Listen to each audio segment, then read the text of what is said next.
Hi everyone! So in this video, I'll review the Crash Course Psychology episodes 38 to 40.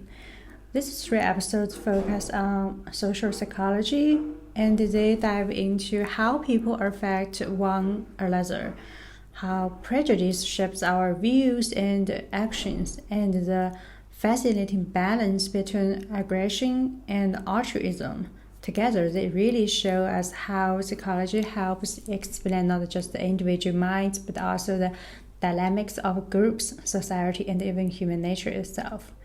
In episode 38, it's talking about social influence, or how other people affect our behavior, whether we realize it or not. One of the classic studies here is Solomon Asch's conformity experiment, where people were asked to compare line names.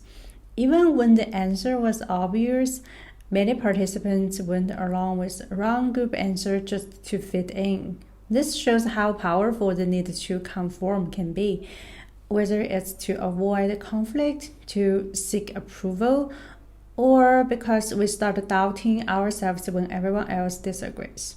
This episode also covers obedience, famously demonstrated by Stanley Milgram's shocking experiment.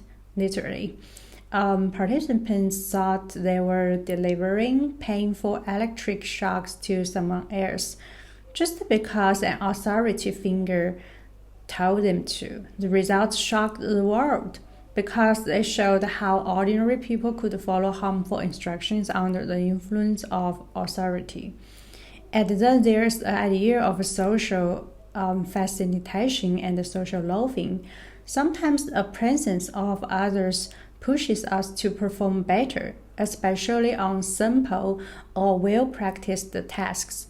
Other times, like in group projects, people might actually slack off because the responsibility feels shared. These examples remind us that our behavior is never fully separate from the social context we're in. Other people are constantly shaping how we act, consciously or unconsciously. The next episode 39 is talking about the prejudice and the discrimination. Prejudice is more about the attitude, holding negative beliefs or feelings about people based on their group membership, while discrimination is when those attitudes turn into actions.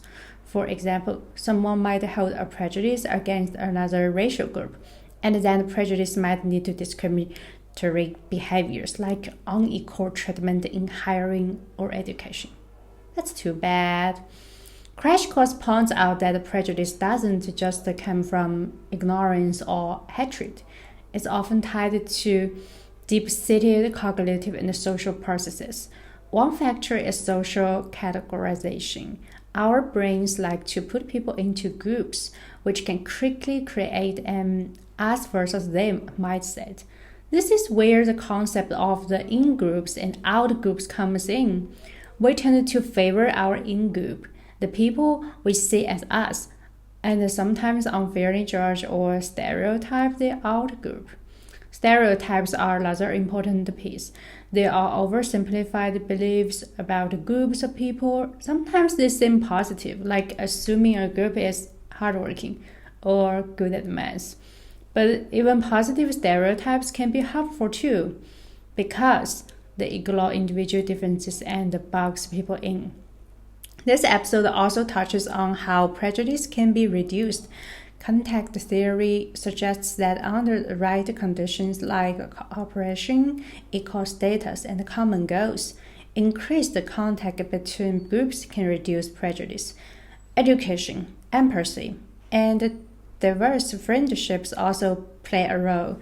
The main idea is that while prejudice has strong psychological roots, it's not fixed. It can be challenged and changed. That's great. So finally, the episode 40 explores the two opposite behaviors, aggression and altruism. Aggression is a behavior intended to harm someone, and it can take many forms, unfortunately. Physical, verbal, or even relational, like spreading rumors. Psychology looks at both biological and social causes of aggression. For example, high levels of testosterone have been linked to aggressive behavior, but so have environmental factors like frustration or exposure to violent media. Situations play a huge role too. Things like heat, crowding, or provocation can increase the likelihood of aggregation. On the other side of the spectrum, we have altruism, helping others without expecting anything in return. Wow, that's so generous, right? Psychologists study why people act altruistically, and one of the interesting findings is the bystander effect. This comes from studies by Darley and Letter, who found that people are actually less likely to help in an emergency when others are around because everyone assumes someone else will step in. It's like a social loafing.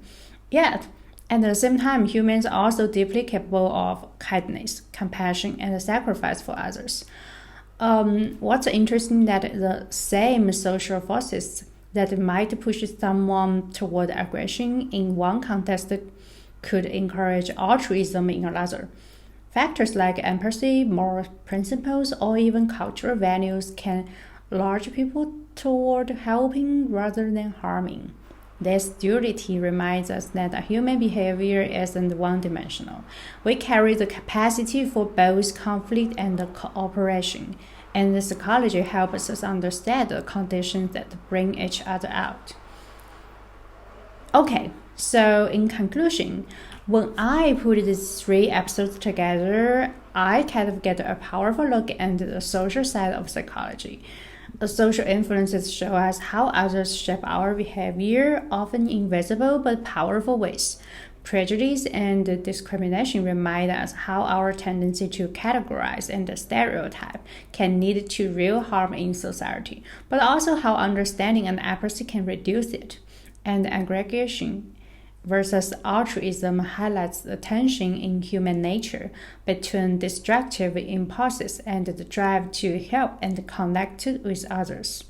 For me, this episode really emphasizes that the psychology isn't just about the individual, it's about how we live together.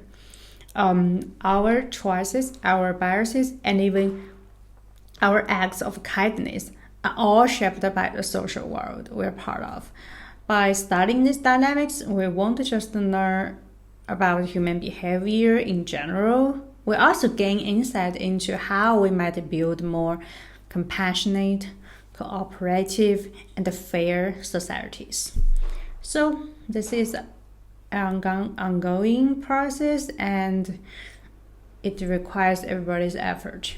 And we also need to kind of have more reflections on the mechanisms in all these kind of psychological processes. That is great to learn the CrashCourse Psychology. So I'm so glad to have you watch my video, and also I'm very happy to share what I thought after watching the course.